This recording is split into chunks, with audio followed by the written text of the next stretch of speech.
Hello, I'm just going to read some chapters from my book, A to Bees. Here it is, Artist to Bee Speaker, because that's what I do now, is I speak about bees, and obviously I write about bees. I've got two versions of this book. This is the original one, with that picture on the back, and all the illustrations in here are in black and white, as you can see, and there's 50 chapters, so I'm going to read each chapter, but as little excerpts, so just one chapter at a time. And then I was asked to do a second edition with colour illustrations, and this was part sponsored by Candide, which is a gardening app, and so it's got a different picture on the back, and inside the illustrations are in colour.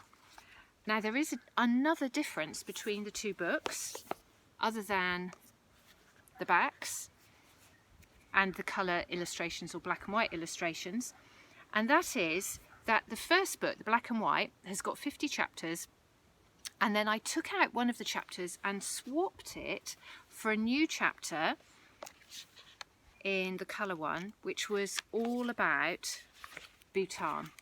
So it talks about Bhutan, but it's just a summary, not like the thorough description in my book, A Quest for Bees in Bhutan.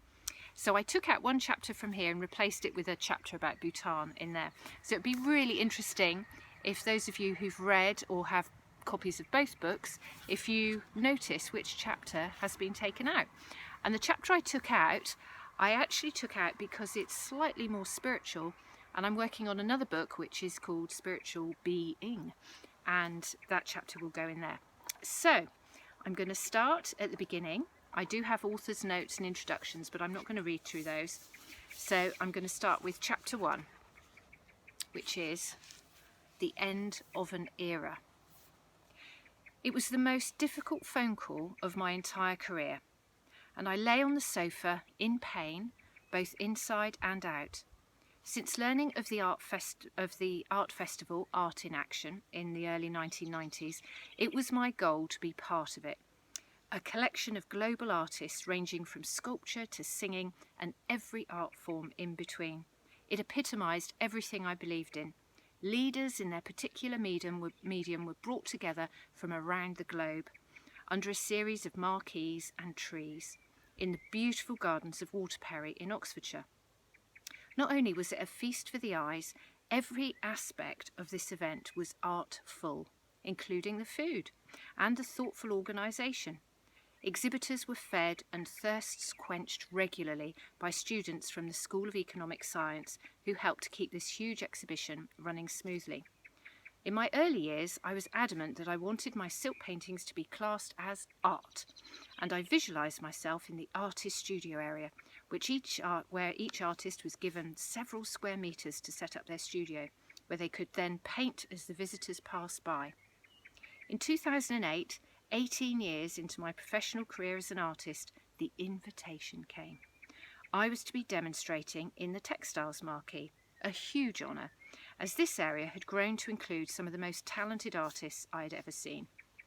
Following my exhibition in Cork Street, I was now ready for the global exposure and recognition that Art in Action would bring. This was after all the next step. From private collectors to the museums and art galleries that had so far been a whisper out of reach. 3 weeks before the summer event, I knew that I had to make the call to explain that I was unable to take part.